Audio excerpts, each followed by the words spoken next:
الحمد لله رب العالمين. الحمد لله الواحد القهار المتفرد بالعظمة والكبرياء المنعوت بصفات الجلال والعظمة والكبرياء. أحمدك يا رب وأشكرك على ما أنعمت علينا بالنعمة الإسلام والتوحيد. اللهم فصل وسلم على سيدنا وعلى حبيبي قرة عيني محمد المعصوم القلب النقي التقي السليم الحليم، وعلى آله وعلى صحابته غر الميامين، وعلى من اهتدى واستنى بسنته لأن يرثى الله الأرض ومن عليها. أما بعد، فيا معشر السادة، أحييكم بتحية الإسلام، تحية أهل الجنة في الجنة وتحيتهم فيها السلام. السلام عليكم ورحمة الله وبركاته. نعم أيها الإخوة، فإن عنوان لقاؤنا اليوم إن شاء الله يتعلق على آثار محبة الله جل وعلا لعبده.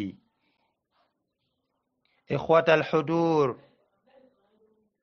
عباد الله، فمن آثار محبة الله جل وعلا لعبده القبول في الأرض. قال صلى الله عليه وسلم: إن الله تبارك وتعالى إذا أحب عبدا نادى جبريل: إن الله قد أحب فلانا فأحبه، فيحبه جبريل، ثم ينادي جبريل في السماء: إن الله قد أحب فلانا فأحبوه، فيحبه أهل السماء، ويدعى له القبول في أهل الأرض. رواه البخاري. إخوتي في الله، والقبول هنا هو قبول القلوب المؤمنة له بالمحبة والميل إليه ورضا عنه. أمدي الله سبحانه وتعالى تنو أمي على بركة له.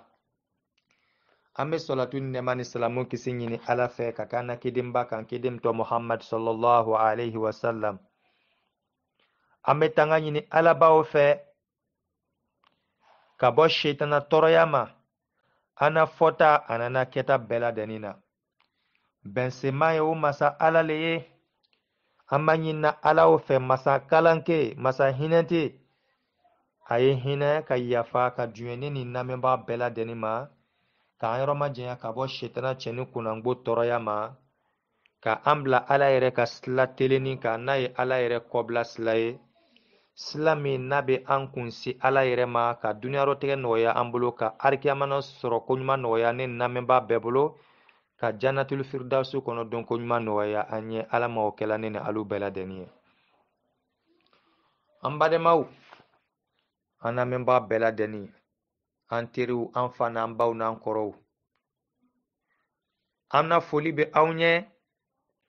Foli la, foli min na ɲɔgɔn tɛ, foli min ka fisa ni foli bɛɛ ladɛnni ye. Foli nin bɛ farala aw badenmacɛ le la,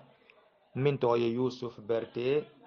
min siginin bɛ bi insha Allahu ta'ala ala ka duɲa kɔnɔ Angola jamana kan. N badenmaw, aw badenmacɛ n'a tɔgɔ ye Yusuf,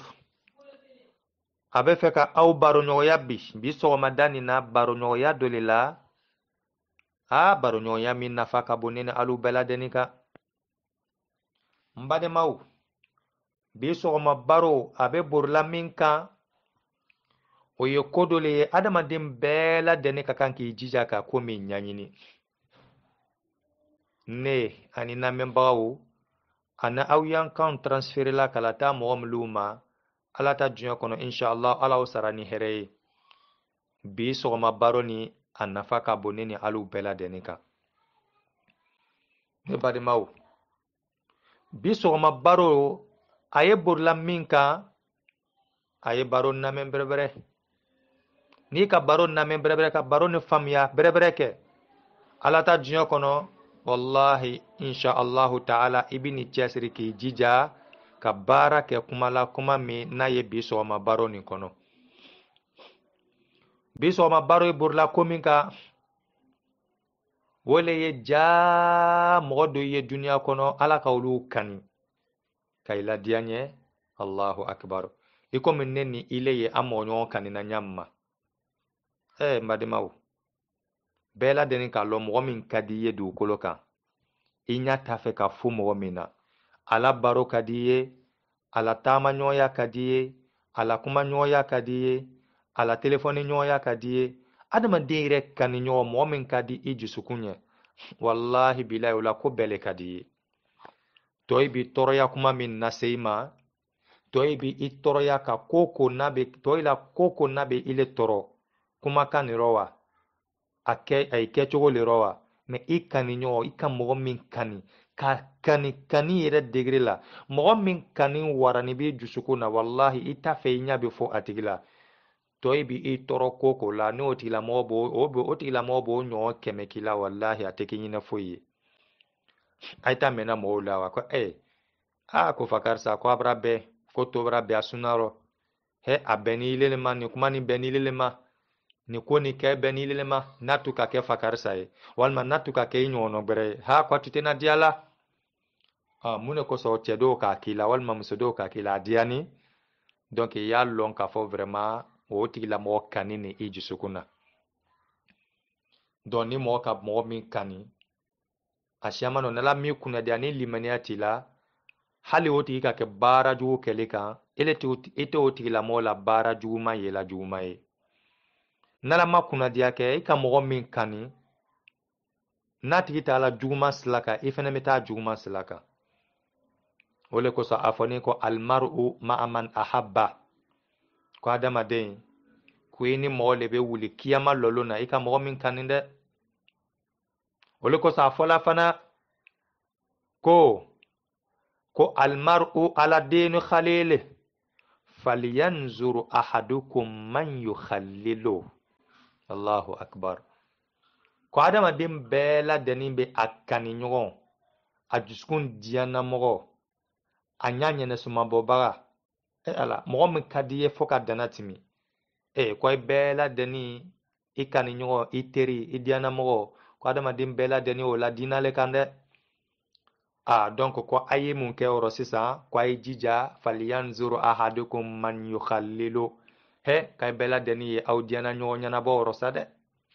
na fora ka fo ko le diana mo islam ka kifena yole ka idiana mo bela irom no ibeto yele na wulla irom no yuli toyle abo nyale makiyama fana idiana mo beta irom no ibeta yele de wole ko so ko bela deni idiana mo nyana bo ala manina alu bela deni kala an diana mo nyana bo bagay mbade maw jusukuna dianye fendo le baye adama demina konte bo ala kiyama lolona adama demi konte bo kunya shamanila if dala fota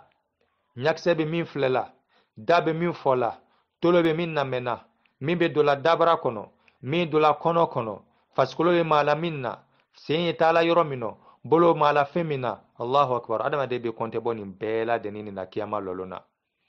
wa be konte bo jusukun fanana de jusukun ye fem belebele badole ya ko mato ko fede ala ka ko ke ko bale wa Muhammad sallallahu alaihi wasallam ala ta ko fe sayna Muhammad fena matulun ke jusukuna wole ko sanktu Muhammad ka irana hadisa kono ko sobo kungurun do be adama den jusukun kono adama den faskolo kono no nyana faskolo fam bebenya wa no chena ko faskolo fam bebe chien ko ye mune wole adama den jusukun ye Muhammad islam o kani abe sigila jusukun ne kan imaye adama den wolo den ka dai chogomina hali alan kisama ni fado na idena ni ka mogbere ya fola ma ko fatoke walma fato muso wallahi billahi be dimoti khoro tuyele me ay kuma mfola fabe dena me ni mogbere ka fako he fato ile fatoke ou ile fato muso wallahi billahi ile wolo den mo mi ka kuma ni fati ite dia inye hal ni den kala naloma le fanaye ni mogbere ka wole ko naloma wallahi billahi woti la moti dia ye foka dunia ba mune ko son kani min be jusukuna kana idema to kani place adama den kono yoro le jusukun wole ko so ala mi tulunge jusukun ko la de adama den bena konte bo jusukun kono tala ala m'an bɛɛ lajɛlen kɔnɔta la ɲala n bari silamɛw an y'an kaniɲɔgɔnw ɲɛnabɔ an y'an diɲɛnamɔgɔw ɲɛnabɔ ani an dusukun ɲɛnasumabɔbagaw komi an y'a fɔ la cogo min na n'a ye an teriw ye an kaniɲɔgɔnw ye an bari silamɛw an ye olu ɲɛnabɔ mɔgɔ teri bɛɛ yɛrɛ bɛɛ fana tɛ kili kaniɲɔgɔn ye i bɛ taa sɔrɔ duniya kɔnɔ teri bɛ kɛ i la waati dɔw la fo 10 ni kɔ mɛ dɔ bɛ yen i b'o kani date yɛrɛ yɛrɛ la i bɛ taa sɔrɔ cɛ dɔ bɛ yen a bɛ muso dɔ kani yɛrɛ yɛrɛ la i bɛ taa muso dɔ sɔrɔ a bɛ cɛ dɔ kani yɛrɛ la o kani degere min dusukun na o dɛ i y'a lɔn na o ma k'a fɔ ko vraiment ja ko ala mako bɛ adamaden dusukun na kamasɔrɔ kani i t'a santila sen na adamaden na diɲɛ tɛ santila kunkolo la diɲɛ nin tɛ santila bolo la a tɛ santila adamaden yɔrɔsi de la santila mun de la dusukun kɔnɔ yɔrɔ o le kosɔn ala yɛrɛ ko kuranna kɔnɔ ko ya alamu kha'inatal a'yuni wa ma tukhfi sudur he ko ni ala subhanahu wa ta'ala ko nka ɲa janfa tɛ la janfa lɔ dusukun jugu fana ye min nɔ mirila a kɔnɔ dusukun ye min nɔ mirila a kɔnɔ ni ɲuman le ni juguman ne ko ni ala ɲaya bɛɛ ladɛnni na donc a ye hakili to dusukun nɔ kani ladiyaɲɛ an ye hakili to a rɔ an badi silamɛw ɔhɔn kuma yɛrɛ laɲini ye mun de ye ja ne ni ile ye mɔgɔ dɔ kanina ile yɛrɛ o kalama ne yɛrɛ fana ko lɔn mɔgɔ dɔ ye o ka di ba le ne ɲɛ a bɛ se ka kɛ alu a ka di ne ye kosɛbɛ a bɛ se ka kɛ ne fana ka di alu ɲɛ mɛ n badi silamɛw aha ala min ka an dan subhanahu wa ta'ala est ce que ala ye dannifɛn dɔ kanina wa yala ala ye adamaden dɔ kanina dugukolo nin kɔ kan ya wa ha bita walada ye o le kan he madimaw ha kuma le ni ye dɛ aw jija a ye kuma nin lamɛn bɛrɛbɛrɛ mɔgɔ ni ka kuma min lamɛn i bɛ kuma faamu wa n'i ma kuma lamɛn ele ka kuma lamɛnniya gbɛrɛ kɔnɔ min ni faamuyali lamɛnni tɛ kelen ye i bɛna ye kɔrɔ kuma ni ele b'a la kali la ko karamɔgɔ kɛ kuma ni mɛ kuma laɲini ye min ye a hakika yɛrɛ tɛ na i la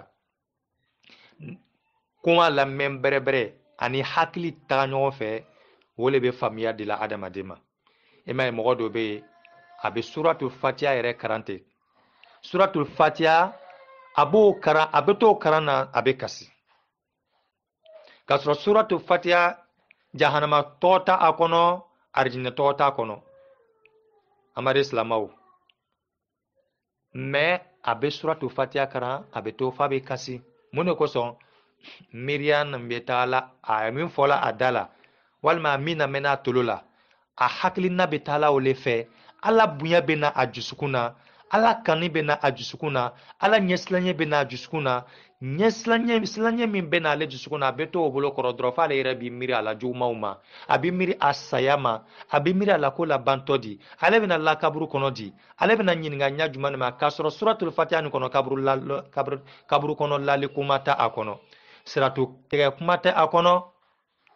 mɔgɔ min dɔtɔ jahanama so segin jahanama so 7 kalite foyi le tɔgɔ tɛ suratul fatiha kɔnɔ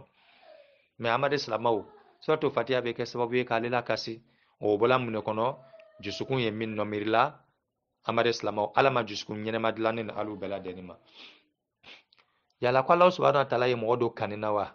dugukolo nin kɔ kan wa ja ala ye mɔgɔ dɔ kanina amadu silamɛw ala ye mɔgɔ minnu kanina he place ye olu bolo dɛ ala yɛrɛ na ala alaya ala yɛrɛ na ala sebagaya ala yɛrɛ na ala funusereya ko ala ye ne kani walima ala ye ile kani walima ala ye mɔgɔ wɛrɛ kani ka mɔgɔ dɔ wele dugukolo ka k'ala kani ɲɔgɔn madi silamɛ o do hɛrɛba ye ka adamaden dɔ wele dugukolo kan ko ala subhanahu wa ta'ala kani ɲɔgɔn madi silamɛ o do hɛrɛba ye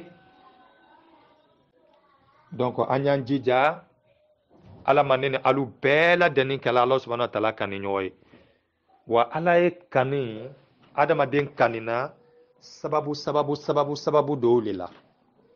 ni mɔgɔ ka sababu olu la baara wallahi ala bi kanu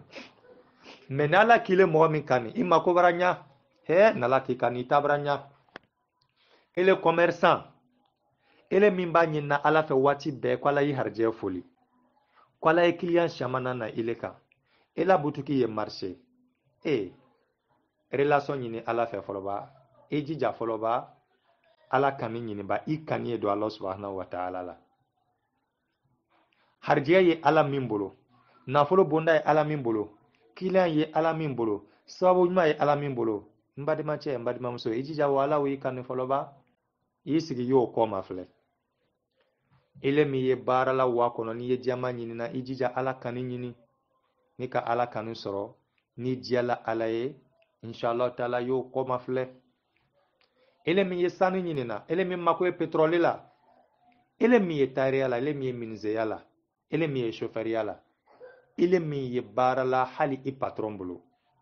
yani i patron na diɲɛ ɲini fɔlɔ i patron ye diya i patron kɛ ɲɛ i jija fɛrɛ bɛɛ kɛ fɔlɔ ba i kanu ye don Allah subhanahu wa ta'ala la ni diyala ala ɲɛ ala b'i patron kɛ karaba ye ni diyala ala ɲɛ ele commerçant ala bɛ client caman ba wele kala na i ma ni diyala ala ɲɛ ele balo ɲinina ala b'i labon nafa balo la ni diyala ala ɲɛ ele min mako ye sɛbɛ la sigi sɛbɛ la i mako ye visa la wallahi billahi Allah subhanahu wa ta'ala ala bɛ a kɛ i ye wa waati dɔw la mɔgɔ bɛ di ala ɲɛ mais adamaden min ma ala ɲɛ a mako bɛ fɛn dɔ la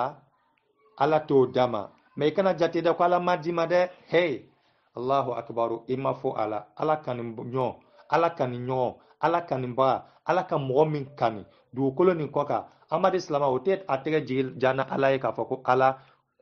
o tigi b'a bolo la kɔ segin n'ala ma fɛn dɔ bila a tɛgɛ kɔnɔ o tɛ kɛ la so a bɛ se kɛ ala ma fɛn min d'i ma o ye ala ka kɛ lajirabili le ye a m'o d'i ma mais a b'a remplacer ka fɛn dɔ d'i ma ile hakili tɛ min na a b'a dɔn i ni masubako dɔ tɛ i hakili t'o la a b'a dɔn i ni masubako dɔ tɛ i hakili t'o la walima a b'a dɔn i ni problème dɔ tɛ ile hakili t'o la walima a b'a kɛ sababu ye ka hɛrɛ gbɛrɛ yɛrɛ dɔ lase i ma hɛrɛ min bɛ kɛ sababu ye ni k'o hɛrɛw sɔrɔ y'a delila don min na o ye ni ala sɔnna ma waati gbɛrɛ o bɛ kɛ sababu ye k'o lase i ma mais i kɔni n'i diyala ala ɲɛ ala t'i jigi yɔrɔ kolonya la dɛ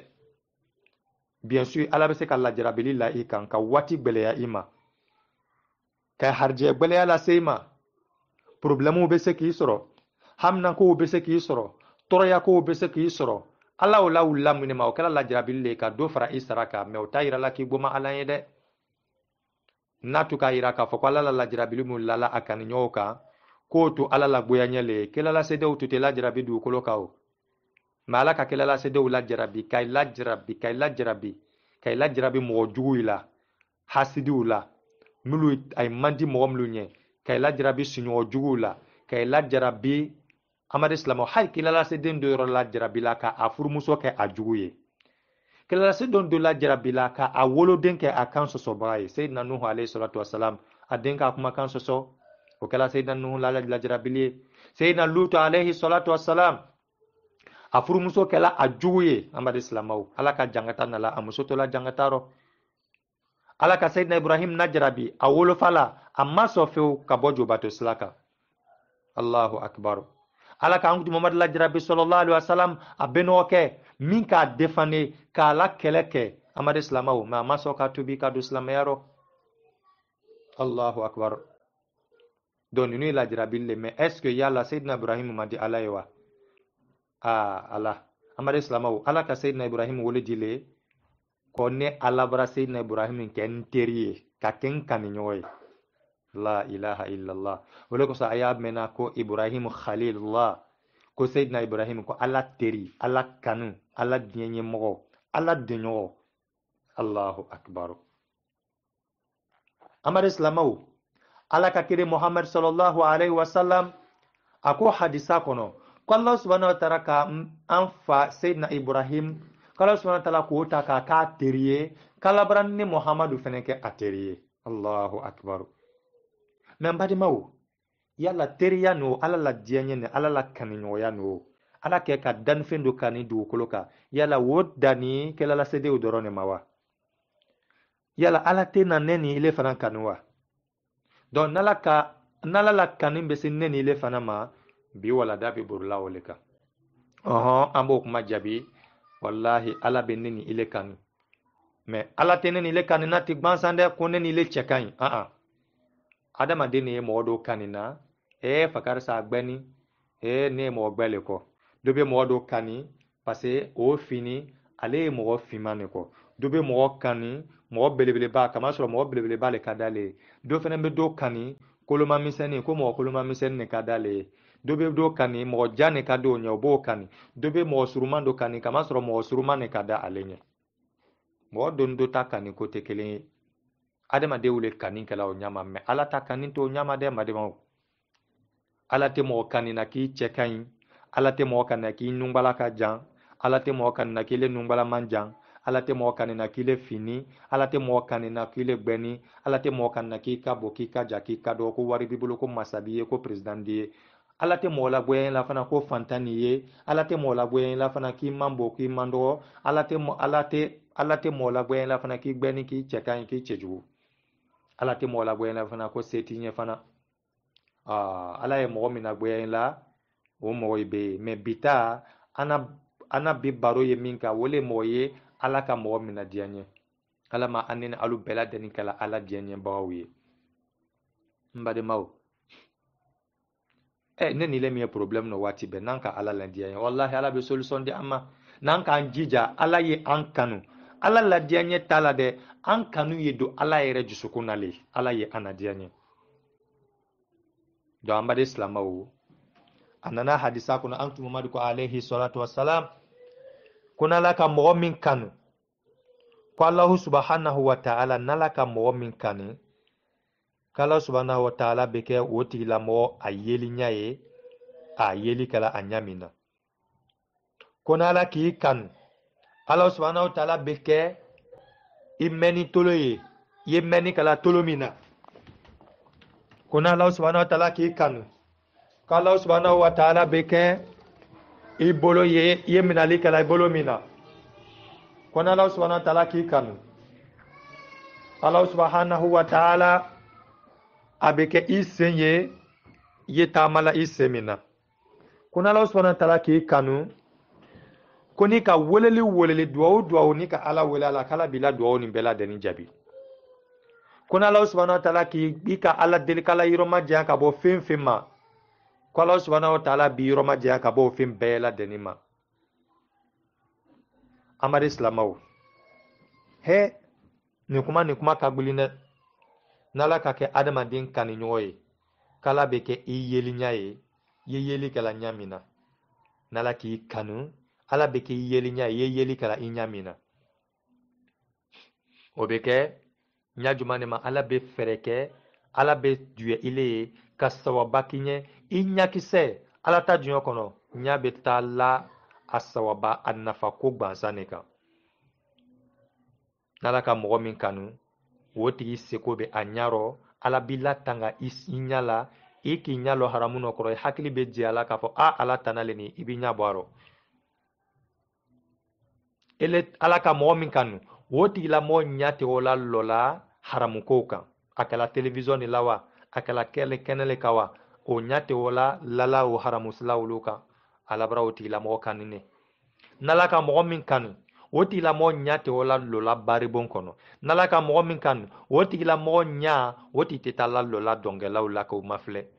ala ka mɔgɔ min kanu o tigila mɔgɔ ɲa ala b'o la tanga ka bɔ ala dimi ko bɛɛ la dɛni ma donc ala kani ko n'ala ka i kani ala ta dunya kɔnɔ k'ala bɛ k'i ɲa ye a ye kɛla mɔgɔ ɲa ye ɲama ɲale ten n'ala k'i kanu ala bɛ k'i bolo ye i ye minɛli kɛlɛ i bolo min na madi silamaw n'ala k'i kanu ele bolo wallahi a tɛ sigila haramu kɔrɔ i ma ye mɔgɔ dɔw bɛ waati bɛɛ la dɛni a ye nafolo min ɲinina a b'a ɲɛnabɔ yala nafolo ni n halala le ni wa walima n halala tɛ nin ale bolo tɛ sigila haramu kɔrɔ abadan ka bila posi kɔnɔ walima k'o bila bon kɔnɔ walima k'o bila bangi la a bolo tɛ dola haramu sogoro abadan a bolo tɛ dola haramu sumanɔ a bolo tɛ bilala haramu ji la a bolo tɛ bilala haramu mugu la walima haramu sisilama haramu sugu o sugu i bɛ taa sɔrɔ a bolo la tangani ka bɔ a kan e be taa sɔrɔ a bolo la tangani ka bɔ walimuso magaɲɔgɔnyali ma ani walimuso foli ma e be taa sɔrɔ fana ala b'a bolo la tanga ka bɔ walicɛ magaɲɔgɔnyali ma ani walicɛ tɛgɛrɔ doli ma warikɛ bolokɔnɔ foli ma donc ni t'i ye i bolo bara k'o ɲama dɔn y'a lɔ k'a fɔ ha jan kani bara don damina Allah subhanahu wa ta'ala la donc ala b'i bolo la tanga ala be k'i minali bolo ye a kɛla ɲamaw ɲale ten n bade silamaw ko n'ala k'i kanu hadisa le nin ye dɛ ne ma kuma nin bɔ n yɛrɛ rɔ ko n'ala k'i kanu k'ala be k'i sen ye taamala i sen min na ala ka mɔgɔ min kanu wallahi o tigilamɔgɔ jusu tɛ latigɛla abadan k'a ye gban k'i curu dugu kan k'a ye dɔnna abadan o tigilamɔgɔ abadan a sen t'a tala ka wa bila haramu yɔrɔ o sen tɛ tala baribona a tɛ tala soirée kɛ yɔrɔ a tɛ taa intimité kɛ yɔrɔ a sen tɛ wuli ka taa sunguru sagara jɛnɛya sira kan a sen tɛ wuli ka taa kamere sagara jɛnɛya sira kan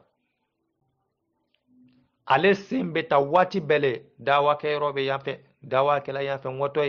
ŋɔtɔ misiri la ŋɔtɔ heji kɛyɔrɔ an ŋɔtɔ alabato yɔrɔ an ŋɔtɔ ɲumanya kɛyɔrɔ ŋɔtɔ badimaw tɛrɔ bɛn yɔrɔ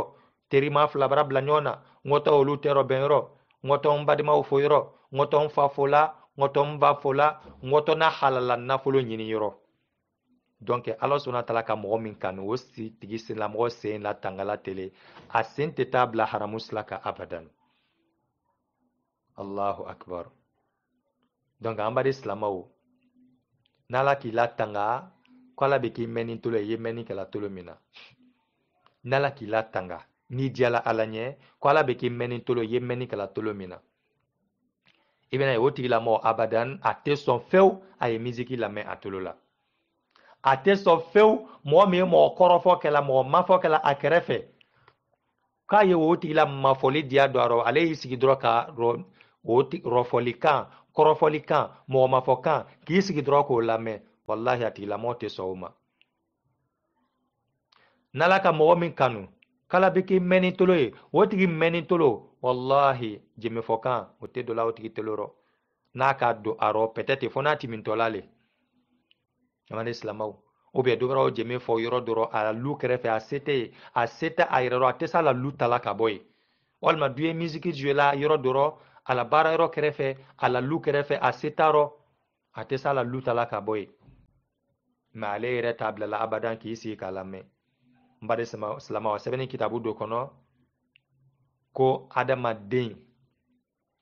ku ye taga i sigi ka morifakisɛ sigi ta kan k'a yelen morifakisɛ ni mɔgɔ ma morifakisɛ lɔn nɛgɛ ye nɛgɛ ta k'a sigi ta kan k'a yelen a ye taa fugani dagajigilaw fɛ mɔgɔ min ye dagarɔbɛn kɛla a ye taa olu fɛ a y'a ma ɲininka walima a y'a fa ɲininka ko n badenmacɛ komi ile le dagarɔbɛn na n y'a fɛ a ye fugan yelenna n y'a ma ka kɛ daga ye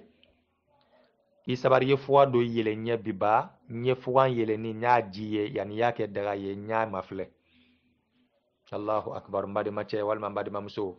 bɛɛ ye jija y'o ɲaɲini ye wɔ fuganɔ bɛɛ n'aw fɛ nege dayɔrɔ bɛɛ n'aw fɛ amade silamaw allahu akbaru ni fugan yi ji yelen ni ɲɛna walima nɛgɛji numukɛ bara yelen i ɲɛna walima bizute kɛ a bara sanu yelen i ɲɛna walima a bara warigɛ yelen o ji kalama min yelen n'o ye dɛ fugan ji kalama o a sɛbɛnni kitabu kɔnɔ ko ile cɛ walima muso ko a da ka di la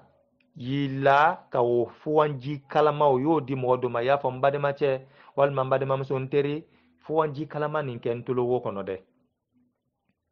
a kɛ i kini bolo tolo kɔnɔ k'o lafa tewu kaba fana y'i tama fankelen fana yɛlɛma numan bolo fan y'a fɔ k'a kɛ nin fana kɔnɔ a kɛ yen fana k'o fana yelen tewu k'o fana lafa pewu fugan ji kalama nɛgɛ ji kalama wurinin na hɛ la ilaha illallah ɔhɔn ko o tɔɔrɔya n'a gbalo n'a a sɔnja a n'a jangata fugan ji yeleni nɛgɛji yeleni kalama min tolo kɔnɔ o bɛ min la i kan k'i ye sabari o ma k'o ka di la ka tɛmɛ i ye misiki bilala k'i sigi k'a lamɛn misiki ye don i tolo kɔnɔ fugan ji kalama yeleni tɔɔrɔya y'o minɛ dɛ k'o da ka di la amadu silamaw ka tɛmɛ i kɛlen ye ka misiki bilala k'i sigi k'a lamɛn la ilaha illallah he maja ko ne n'alu kɔ kiyama dɛ ala nene alu min na kɔɲɔmalɔ tɛ diya n'a ma misiki bila la nene alu la denkunabɔ tɛ diya n'a ma taa jemefɔlaw kɔ nene alu denkuli tɔn ye nene alu min bolo ka jemew bila la ka mamaya tigiw wele amadi silamaw ka taa jemefɔlaw kɔ ka taa rɔkɛsiw kɔ walima ka misikiw bila la alpha blondi seguba bambino omu sangare mbadi silamaw bobu marley allahu akbaru he allah allah mbadi silamaw he ko be nene alu kɔ ba ala tubi ko ɲuman nɔgɔya nene alu bɛɛ lajɛlen ye a sɛbɛnni kitabu dɔ fana kɔnɔ ko adamaden ko munafikiya ko min ala fɛrɛnna adamaden dusukun na i komi ni ka taa ji kɛ yiriden kɔrɔ yirizun kɔrɔ k'a lafɛrɛ a labonya o la fɛrɛnna cogo min na n'i ye wala kaba sɛnɛ walima ka malo sɛnɛ sɛnɛkɛla y'o kalama i la kaba ye fɛ ka ja malo ye fɛ ka ja ala kisa ma sanji kana sanji y'o la hinɛla cogo min na ka kaba bulu la ɲa kaba b'a den kɛ ka malo la den kɛ malo b'a den kɛ sanji y'o la fɛrɛnna cogo min na dɛ ko dɔnkili walima misiki walima jeme mankan rɔkɛsi mankan k'o ye munafikiya la fɛrɛnna adamaden dusukun na o ɲalen ma a sɛbɛnni kitabu kelenw fana kɔnɔ ko ni ka mɔgɔ o mɔgɔ ye a ye silanna ala ɲɛ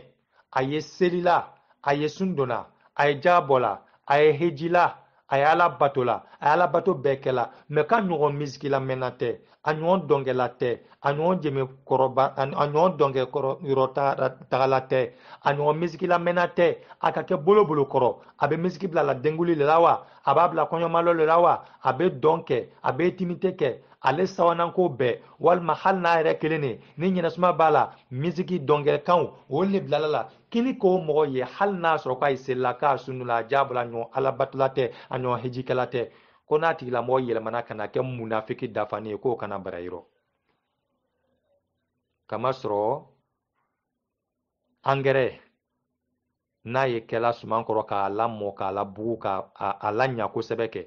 angɛrɛ min ye munafikiya la o le ye dɔnkili ye nbari silamaw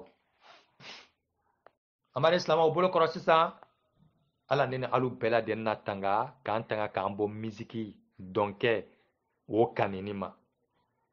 donc adamaden kanifɛn de bɛ kɛ sababu ye donc k'i mako sa donc n'ala ka mɔgɔ kani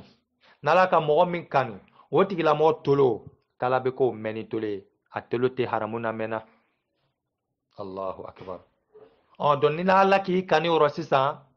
ni la kani kɛlaw bolo kɔrɔ ala b'i kani k'i kani ko ne bɛna k'i ɲɛ sisan ala kɛni ka k'i yeli ɲa ye a bɛra k'i mɛn i da ye i ye kumala i da min na a bɛra k'i mɛn ni tolo ye i mɛnni kɛla tolo min na a bɛra k'i bolo ye i ye fɛn minɛ la i bolo min na ala bɛra k'i sen ye i ye taamala i sen min na ko ni mun kɛla ko ala bɛna mun k'i ɲɛ o kɔfɛ ko ni ka ala deli fɛn fɛn na k'ala b'o k'i ɲɛ ko ni ka ala tanga ɲini ala fɛ k'ala ye tanga ka bɔ fɛn fɛn ma wallahi ala bi tanga ka bɔ o ma mari silamaw mɔmini bɛrɛbɛrɛ min ka di ala ye ala duwawu jaabila le dɛ wallahi hali n'a ma k'i ɲɛ bi sini a bɛ k'i ye yala delila min na ile ci bɛ ala deli dɔrɔn mais min kɔni ka gbɛlɛ i jija ye di ala ɲɛ i jija di ala ɲɛ yala delila fɛn min fɛnɛ na n'a ma k'i ye wallahi i kana nimisa dɛ ala bɛra remplacer ye ko wɛrɛ de la n'a ma remplacer i ɲɛ ko dɔ la a ma don i ni balawu ni sɔnja ni fitina dɔ tɛ duniya ya i bɛ taa sɔrɔ ala bɛra fara i la aridinɛ place le ka aridinɛ kɔnɔ n'o tɛ ala diya ɲɛ b'a ala ka mɔgɔ min kanu wallahi bilahi n bɛra kɛlɛ ala la o la duwawu tɛ bɛɛ la abadan donc an b'ale silamaw donc an jija an ye relation ɲini ani ala ye ani diya ala ɲɛ wa ala ma ne ni alu bɛɛ lajɛlen diya la ala ne ni alu bɛɛ lajɛlen diya la ala ɲɛ ne badenmacɛ n badenmamuso yanni i ye relation ɲini k'a fɔ k'i diya jamana président ɲɛ yanni i y'a ɲini k'a fɔ k'i diya i patron kɛ ɲɛ yanni i y'a ɲini k'a fɔ k'i diya ministre ɲɛ walima n ye diya faamaw ɲɛ ko ani fakarisa ka di le dɛ yoma an na jamanaw kan ile min ye Côte d'Ivoire n'a k'a fɔ ko fakarisa min ko Yusufu k'ani Alasani Watara ka di le dɛ allahu akbaru mɔgɔ si tɛ tolon k'i la jamanaw kɔnɔ i bɛ kɛ bolo ko i ni tɔgɔmasiri ko i ɲa min nin na ko nin don la Alasani Watara k'ale allahu akbaru ile min ye lajinɛ ko i ɲa nin na ten ko ni Alpha Kone kadile a do Alpha Kone kale n'a mako ka Alpha Kone la ko barazita ni Alpha Kone te ele mi ye Mali la Abakar Keta ne Amade Slamaw ko la téléphone numéro le yɛrɛ n'a k'i lɔ k'a welela le directement Mali président la ilaha illallah n'a k'a fɔ Amade Slamaw kelen mɔgɔ min ye Amérique hey Amérique président ko 30 la ilaha illallah Allah subhanallah n'a k'a sɔrɔ ko o la téléphone numéro ile bolo ele la coup de fil o tɛ manqué la n'o tɛ o la palais kɔnɔ yɔrɔ Amade Slamaw baraji tɛ ile n'o tɛ Bedouriziti la ila kosina Amade Slamaw garde présidentialité mi ila kosina ka bɔ Amérique président na ɲɔgɔn ma Maison Blanche kɔnɔ he mbadima cɛ ha ikalo ko Valérie Dolowe aha ile yɛrɛ k'a lɔn ne yɛrɛ fɛnɛ k'a lɔn cɔ ni le mɔgɔ min ka kɛ o ɲama ila jamana yɛrɛ président bɛɛ k'i la jamana lɔn o jamana o président ko ile ka di o le ɲɛ ile ka di o ɲɛ o b'i kani bara don o dusukun na o bara ɲɛfɔ télévision na Amade Slamaw k'a fɔ ko Fakarisa min ko mara nin kani Fakarisa denkɛ Fakarisa ka bɔ jamana Fakarisa kan ko mara o kani ko a ka di ɲɛ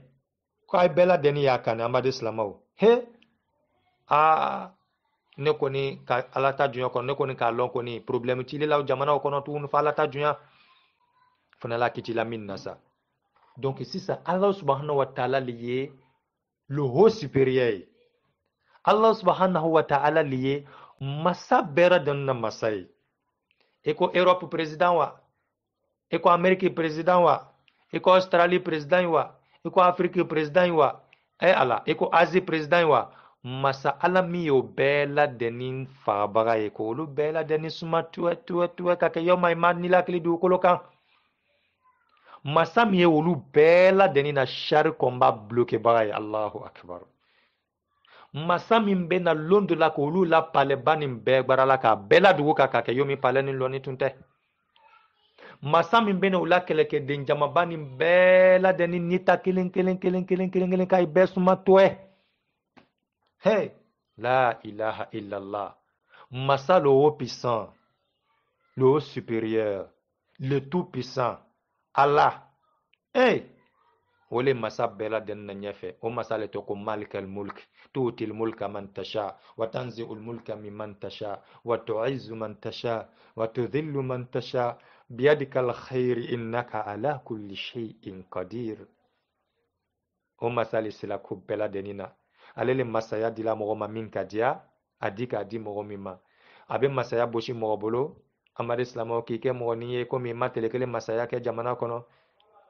n'a bosi ka diya mɔgɔ min na a bɛ mɔgɔ kɔrɔta mɔgɔ min na kɔrɔtali k'ale ala diya a bɛ mɔgɔ majigi mɔgɔ min na majigili k'a diya o masa le haut supérieur an ka kan k'o ladiya ɲɛ le kanu yanni i ye taa Amérique président k'a fɔ k'i ye relation ɲini n'o ye relation ɲini ni ala ye ba Amade Slamaw ni duniya bɛɛ ladɛnni ka bɔ k'i sen ta k'a y'i labɛn dugu kan duniya bɛɛ ye na président kana to kɔfɛ ministre kana to yen kɛlɛkɛden militaire kana to yen polisi kana to yen bɛɛ ladɛnni ye na k'i sen ta i sen fila ta k'a bɔ i kɔrɔ k'a y'i labɛn dugu ma wallahi n'i bolo kelen bɛ ala bolo i tɛ bɛn dugu ma n badenma cɛ i la n'o la ile yɛrɛ la n'o la ne yɛrɛ fɛnɛ la n'o la aha ni duniya bɛɛ fɛnɛ kana k'i bolo min na président bɛɛ ye na i soutenir Amade Slamaw bɛɛ ladɛnni na kana hɛrɛ k'i ye bɛɛ ladɛnni na kana miliyari d'i ma bɛɛ ladɛnni na k'i soutenir bɛɛ ladɛnni fana na k'i bolo min na k'i kana bele dɛ i kana fantanya cogo si de la n'ala ka b'i sen ta la ka bɔ i kɔrɔ n badenma cɛ i bara bele o ye ala duniya bɛɛ ladɛnni ye voté la mɔgɔ minnu la a la place u kɔnɔ a la jamana u kɔnɔ Amade Slamaw n'ala pɛrɛla i ma don min na a ye kɛla di masa joli joli de bara taa Firawuna filɛ Firawuna ka la masaya kɛ san 100 joli le Amade Slamaw fɛn sugu bɛɛ ladɛnni y'a bolo ala pɛrɛla ma don min na ala k'a bali ye k'a ta k'a bɔ yen Amade Slamaw a balona ka bɔ ka bɛn dugu ma ala depuis a bɛnna dugu ma a ma se k'i kɔla wuli o kɔ Amade Slamaw Nabiruzu Bunkanana ala k'o sen bɔ min k'a kɔrɔ k'o labɛn dugu ma k'a ta olu ma fo bi a ma se k'i lawuli k'i lɔ a sen kunna la ilaha illallah ana président joli le fɛnɛ Afrique président ye Europe président ye Amérique président ye masa joli le fɛnɛ mara sa bela deni ki la jamana lon a do ibra la min ka isera a fen fe la isera ki wuli donc anya lo ka foko masaulu bela den le haut supérieur le tout puissant ka foko puissance mondiale mo min bolo bi dunia kono ko la Amérique ou bien ou le Japon ou bien ou le Corée du Sud bien Corée du Nord a be wiya kuma le tout puissant Ahmad Islam ou le Allah subhanahu wa ta'ala ay jija ay dianya nyine ala feba ya ko dama dama do ile wele mo diala ala nye amina ko le do fote Ahmad Islam ou ka kuma la surunya Allah subhanahu wa ta'ala aka kidin sallallahu alaihi wasallam aka kodu faina akodi ko adamaden ale manton susu ko ite fara ite wuli few i ma dabla i k'i yɛrɛ jija k'i yɛrɛ diyagoya k'i jija k'i fasa don k'i sɛmɛ don k'i jija nafilakɛw ma nafila seli k'o lasɛya ka nafila sundo lasɛya madi silamaw ka nafila hijiw lasɛya ka sarakabaw lasɛya olu le wolola ko nafila amadi silamaw madi silamaw ka sundow lasɛya n'a ye nafila sun ye tɛnɛ sun b'o la alamisa sundo b'o la karo karo tile saba b'o la jɔmɛnɛ sundo b'o la amadi silamaw jɔmɛnɛ tile tan sun b'o la amadi silamaw a n'a ɲɔgɔnna arafa sun b'o la an tɛ se ka ba bɛɛ ladeni madana ninnu bɛɛ le tɔgɔ ko nafila sun nafila seliw fɛnɛ bɛ yen min kɛla dugutala ma an tun ma sallallahu alaihi wasallam longo lo fo ka saya sama to be lo tan ni kelen ni seli su bɛɛ ladeni kɔnɔ mbadama cɛ mbadama muso hali maso bɛɛ la se ko ni mi ye o yira ala la mbadi silamaw nafila seliw fɛnɛ bɛ yen telefɛtaw bɛ yen min selila seli fana ɲɛfɛ a n'a kɔfɛ min selila lanjata ɲɛfɛ min selila fitiri ɲɛfɛ min selila seli wele ni seli kɔrɔta ni ɲɔgɔn tɛ nin bɛɛ ladeni ye nafila le wala habaarɔ wala seliw baarɔ amadi silamaw nin bɛɛ ladeni ye nafilaw le min selila safow kɔfɛ wa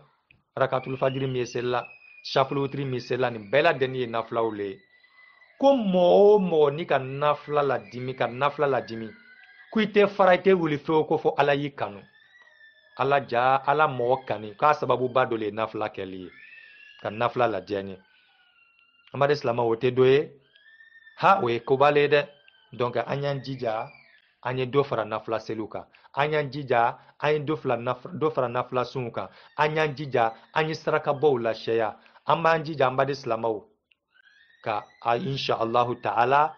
ka nafila kɛliw lasɛya nafila sugu sugu min ni farida tɛ kelen ye o hadisa kelen ni fana kɔnɔ an tun mamadu ko sallallahu alaihi wasallam ko adamaden t'a yɛrɛ masurunya ala la jɔnni k'i tɛ yɛrɛ masurunya ala la fɛn foyi de la min ka di ala ye ka tɛmɛ fɛn kan ala ka min kɛ i ka farida ye o fana ye kuma bɛrɛ ye kɔ ni kama ko i nafila caman selila i nafila sun caman donna i nafila hiji caman kɛla i nafila ja caman bɔla amadi silamaw i jija ala ka min farida ye ka fɔlɔ o sigi sen na fɔlɔ farida fɔlɔ kɛ fɔlɔ o juru kana to i la o kɔfɛ n'i ka nafila le caman kɛ o kɔfɛ ala ta duɲɔ kɔnɔ inshallah i b'a ye i kanu mara don Allah subhanahu wa ta'ala la ko adamaden hadisa kelen nin kɔnɔ jɔnni k'i tɛ foyi kɛ min b'i masurunya ala la min b'i diya ala ɲɛ ka dana timi foyi ka di ala ye ka tɛmɛ fɛn kan ka min faridiya i kan yani y'a fɔ k'i ye nafila caman seli tele kɔnɔ i jija fajiri o seli a selilɛri la o le farida fɔlɔ ma ye seli fana seli a selilɛri la lanzara seli a selilɛri la fitiri seli a selilɛri la safo seli a selilɛri la o kɔfɛ sisan i bɛna nafila caman min kɛ a sufɛta n'a tilefɛta i bɛna ye kɔrɔ i ka nimara don ala la n'i y'a ye fana k'a fɔ ko n ye tɛnɛ sun donna n ye talata sun donna asafurula n ye tɛnɛ sun donna n ye alamisa sun donna n ye karo tele saba donna n ye arafa sun donna jɔmɛnɛ tele tan n y'o donna amadi silamaw ani nafila sun tɔ ye fɛn fɛn ye min donna yanni y'o kɛ farida min wajibiya ni kan yala i b'o kɛ fɔlɔ wa i jija i y'o kɛ fɔlɔ saro sun julu ile la fɔlɔ ele ɲɔgɔn nafila sun dɔ la tɛ saro na sini sun julu ile la ele ɲɔgɔn nafila sun dɔ la tɛ madima cɛ ko ala ye mɔgɔ kan na nafila rɔ o sugulamaw fɛnɛ ma fɔ i jija i ye farida sigi sen kan fɔlɔ donc an badimaw nafila bɛ nafa ɲa mɔgɔ ye mɔgɔ min ka farida sigi a sen kan donc ko ni ka farida sigi a sen kan ka farida kɛ i komi ala ka ɲini ɲɛmɛ ma a seli le wa a sun le wa amadu silamaw jagabɔ le wa heji le wa heji fana farida min ye farida kan o le ye heji kɛ ko fɔlɔ ye o le farida ye an kan a tɔ bɛɛ lajɛlen ye nafila le ye i ka mɛn k'i ye umurakɛla o a su bɛɛ o bɛɛ ye nafila le ye mɛ min diyagoya ye fɔlɔ amadu silamaw o le ye heji ye dɛ heji fɔlɔ ma donc o bolo kɔrɔ sisan faridaw sigini sen na i jija i nafilaw kɛ ka caya n'i ka nafila kɛ ka caya o le ye mɔgɔ kɛla ala b'i kani k'i kɛ yeliɲa ye ala b'i kani a bɛ kɛ i mɛnida ye i kumada ye ala b'i kani a bɛ k'i yeliɲa a bɛ k'i sen ye a bɛ k'i bolo ye mari silamaw a sɛbɛla kitabu kɔnɔ fana arijinɛ quartier ba dɔ bɛ yen a bɛ fɔ a ma di ko Dar-es-Salam Allahu akbar Dar-es-Salam a sɛbɛla kitabu dɔ kɔnɔ ko mɔgɔ minnu dotɔ Dar-es-Salam kɔnɔ k'o le nafilakɛlabaw ye mɔgɔ min ɲɔgɔnna nafilakɛla tɛ nafilakɛla caman nafila sugu sugu k'a kɛ k'a caya i seko damayira la ko mɔgɔ le dotɔ Dar-es-Salam kɔnɔ kiyama lona Dar-es-Salam kɔrɔ mun ye ko kisi so n'i donna i b'a la kisi ka bɔ saya ma n'i donna i b'a la kisi ka bɔ jangaro ma n'i donna i b'a la kisi ka bɔ fantanya ma n'i donna i b'a la kisi ka bɔ ɲɛnasuma ma n'i donna i b'a la kisi ka bɔ keleya ma n'i donna i b'a la kisi ka bɔ jusumakasa ma n'i donna i b'a la kisi ka bɔ tɔɔrɔya ma n'i donna i b'a la kisi ka bɔ kanɔrɔfili ma n y'a kɛ di bi n m'a kɛ ɲalɔngɔtɔ denbaya ta kɛla di bi nasɔngɔ kɛtɔ di sini na bonsara ko problème ye kɔfɛ visa ko hami fama ko kungoya ala bandi ko kungoya a sugu bɛɛ nafolo nin bɛ taa bolo ɲɛfɛ di hami sugu sugu ni dɔ la Dar-es-Salam kɔnɔ kibara la kisi ka bɔ bɛɛ la deni ma la ilaha illallah ba ko nafila selilabaw nafila sunkɛlabaw nafila hejikɛlabaw nafila sarakabɔlabaw ala nafilakɛlabaw a dugutalamakɛta a dugutalamakɛlaw min y'a kɛla tele fɛ nafila sugu sugu ko mɔgɔ le dotɔ Dar-es-Salam kɔnɔ ala ma ne alu bɛɛ ladeni ka Dar-es-Salam di an bɛɛ ladeni ma n'an donna Dar-es-Salam kɔnɔ kaba ka an harijɛ Jannatul Firdaus la ala m'o kɛla an bɛɛ ladeni ye amadu silamaw an b'a ɲini ala fɛ ala ye an kɛ ala subhanahu wa ta'ala diɲɛnɛmɔgɔw ye ala ma ne alu bɛɛ ladeni kɛla ala subhanahu wa ta'ala diɲɛnɛmɔgɔw ye mɔgɔ minnu ka di ala subhanahu wa ta'ala ye amadu silamaw olu le mɔgɔw ye ala bara mɔgɔ minnu mako ɲa duniya mɔgɔ minnu ka di ala ye amadu silamaw ala bara olu ta ɲa duniya ala bara olu ta ɲa kiyama wa a ye sɔn dugumata la mɛn an bɛna jogo dama dama dɔw fɔ insha allahu ta'ala jogo minnu ye kɛla sababu ye fana ka adamaden diya ala subhanahu wa ta'ala ye alhamdulilayi an badima silama insha allah Allah subhanahu wa ta'ala ka dunya kɔnɔ jogo dɔw bɛ yen jogo minnu bɛ kɛ sababu ye ka Allah subhanahu wa ta'ala kɛ ka adamaden kanu dugukolo kɔ kan an bɛna taa kuranɛ haya dɔ ta n'i taara suratu Ali Imran kɔnɔ aya 100 ani aya 33 la taa daminɛ aya 100 ni aya 32 amadu silamɛw han fɔ ka taa bila aya 100 ni aya 34 na Allah subhanahu wa ta'ala ka kuma caman fɔ yɔrɔ la ye Allah subhanahu wa ta'ala ka mɔgɔ dolu madan ye ka jogo dolu madan ka tu ɲɔgɔn na o jogo olu madani kɔfɛ ala ka mun de fɔ o jogo mɔgɔ in bila kɔrɔ a ko o mɔgɔ le ka di Allah subhanahu wa ta'ala ye ala ko dile wasari'u ila maghfiratin min rabbikum wa jannah وجنة عرضها السماوات والأرض أعدت للمتقين الذين ينفقون في السراء والضراء والكاظمين الغيظ والعافين عن الناس والله يحب المحسنين والذين إذا فعلوا فاحشة أو ظلموا أنفسهم فاستغفروا لذنوبهم ومن يغفر الذنوب إلا الله ولم يصروا على ما فعلوا وهم يعلمون أولئك جزاؤهم مغفرة من ربهم وجنات تجري من تحتها الأنهار خالدين فيها ونعم أجر العاملين. الله أكبر.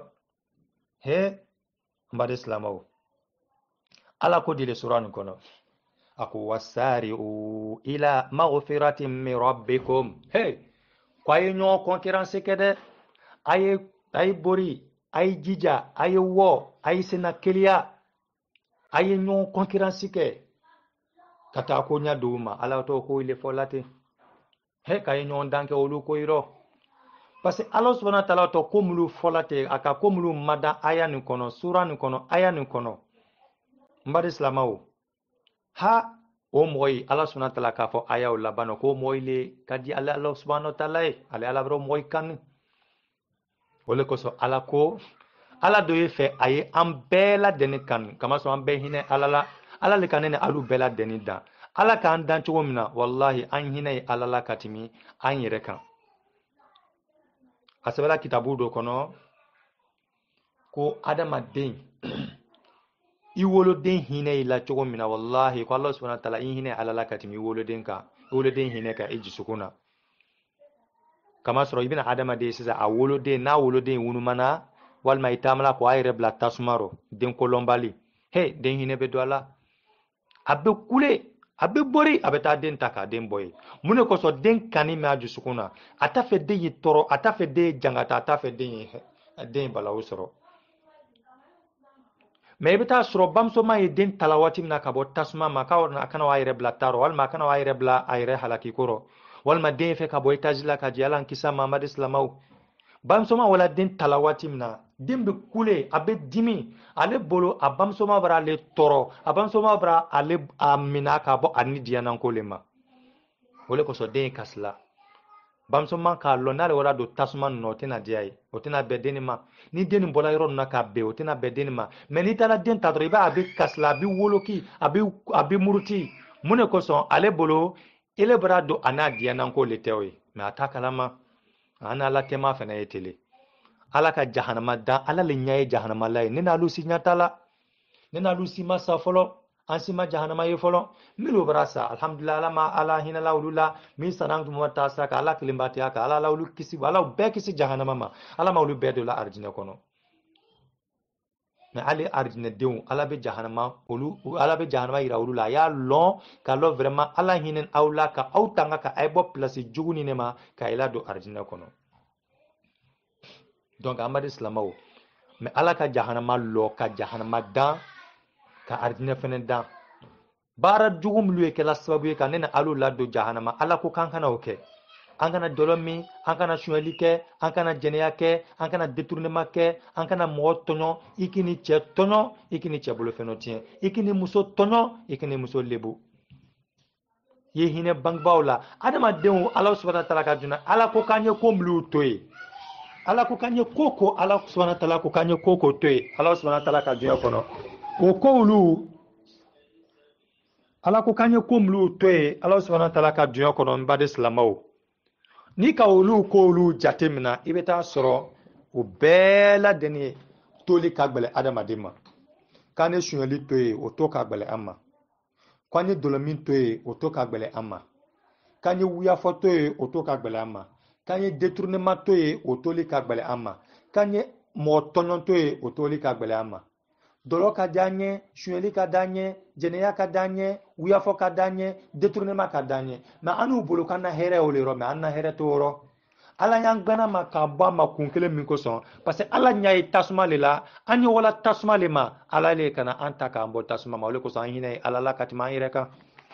na an ire le takalama ni ka dena batefle a den talawati na ka bo tasuma ma I hakli be sa ma o yoro ro ka lo ja Allah subhanahu wa ta'ala yang gbana jahannama ma koro mi ko son wala ko so kuma ala nyai jahannama ni na anyai arjinela ala ye fe an kadi ala ye atafan siye do jahannama ni kono afan bela deni do arjina ni kono do bolo le koro sisan inshallah taala allah subhanahu wa ta'ala ajuena anye akani lalilikan di amma ole ko Allah subhanahu wa ta'ala kanin lalilikan di amma ala ta juya kono inshallah taala ata fe anye do jahannama kono aya fa bela deni do arjina kono le ala ma arjina dila nini alu bela deni ma donc inshallah taala mbade mawo aye qur'ana aya ni namme ala ko wasari'u ila maghfiratin min rabbikum kaye nyon dan kaye concurrence ke julumi yafa nyini na kata alama ka julumi yafa nyini alay ibra juma mi ke ibra wuya mi fo ibra détournement mi ke ibra wuya mi fo ibra Allah subhanahu wa ta'ala tono mi ke ibra silibalia mi ke julumi mi la he kaye jija kaye borjuna juna kana yafa nyini ne ala fe ala banu fo la fana aka munu fo ka tuola akodi ko wa jannatu arduha Allahu akbar inshallah sayfora abanaka mune tuola amar islamau akodi wa jannatu arduha samawati wal ard wa jannatin arduha samawati wal ard he ko arjina ye femiye ko arjina ay arjina nyini ko ay julmi ya fanyini ala fe ko ay ayira majja ka bo jahannama la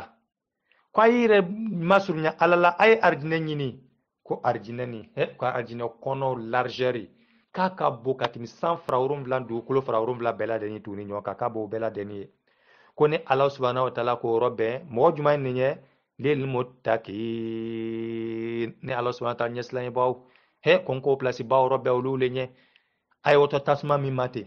ay wiya fola ko do tasma mi konote e jene yakala ko do tasma mi konote muso yi faskula kulum bola kayla wal kewla kayire kahin nyine alako kanyine sayako yiwo kela ku yira jibla tasma mi note e ko kana taye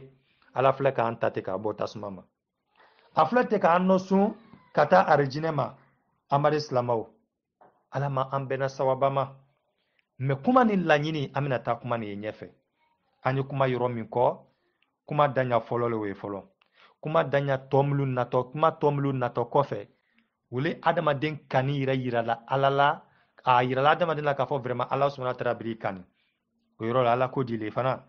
alladhina yunfikuna fis sarra'i wad dharra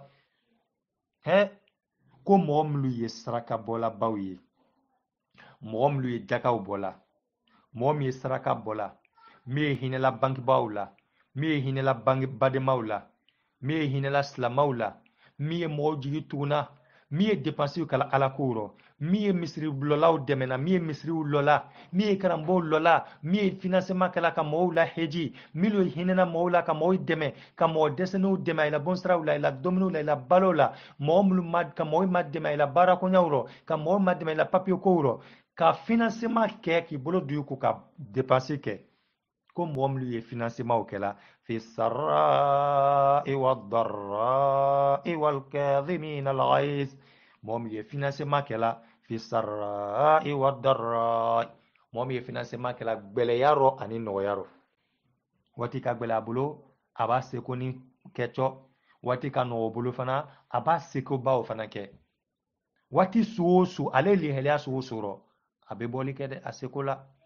ima asebela kitabu kono ko saraka min baraji ka bokati misraka bola bela denika saraka bola min baraji ka bokati misraka bola beka wole saraka bola e mo mi saraka bola mi moye saraka dila juhudul muqilli doni fitini mo min bolo we jijala ka doni min bo ala ki kasro foi tabulo de ko tila saraka le kadi Allah subhanahu wa ta'ala e kati misraka bela denika fitinin tigi fin chamantile mo min bolo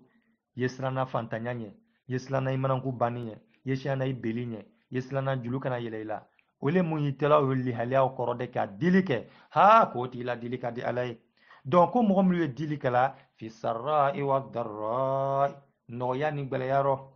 ala ka munetu kumanina والكاظمين الغيظ he kwani dimin gbele na kunu bai momi dimin gbele na kununa he Allahu akbar fakar sabra ni kila fakar sabra ni fuima akela yinyana wa akela ikofe wa ile koni tolobra doaro ibra bo akalama abrila na fulu tiye walma abra ni kila abri neni abri sabote abra toju laila abri mankutu tiye seyile nya ko nyo kala ka ko kala mira juma ka timitao ka senya ka black kasola senya ka neni fana foka asu tunu ayrema senya ka ko bela deni kala me ka mufati ma kumara ya faima e pi ya fani fana ka fom a mirina ala black ka danga otere ka ya fati ma konoro ya fani yerela mo mbra juma kila ka ya faw yerema ala la chema yerela ina la chema yerela ka hine ki lay bombiye ka ya faitu no bama he Allahu akbar manogo ala kambo mo ile mayati Allahu akbar ko mo mi ya fala mo mi dimin belen kununa wal kazimin al ghaiz mo mi dimin belen kununa mo ibra juma kila ka kunu he mo bila ko jugu kila ka lo juma min kenilate ala amman no ya manya susulema me ko rom min alai ko kunu kabaka munke wal afina anin nas ani ya fakela baw adama deuma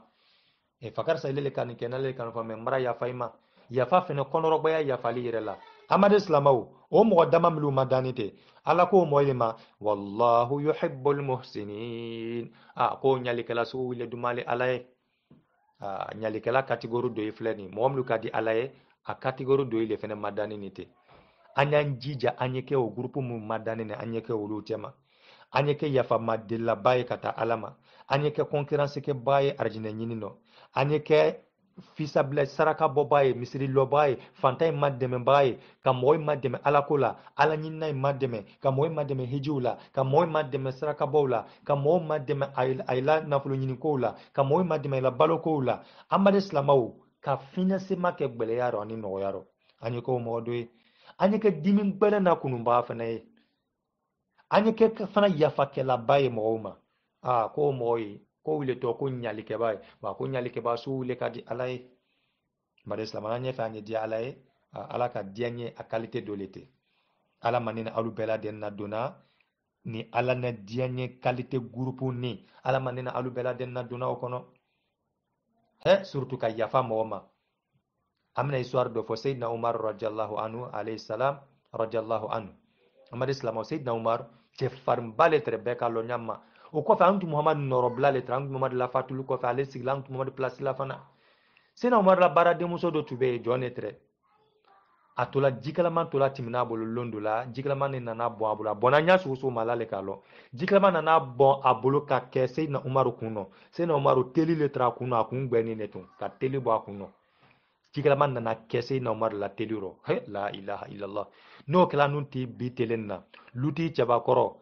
kwa dendo walma lamara mogodo walma musodo na jikalama na bo ale kuno he la ilaha illallah walma biana jamana president walma na ministriu ana jamana na fulubati baw kablati baw mi duma yireye ay ko kadaw yireye kuile na kana niktoria su lawka mar islam ofisu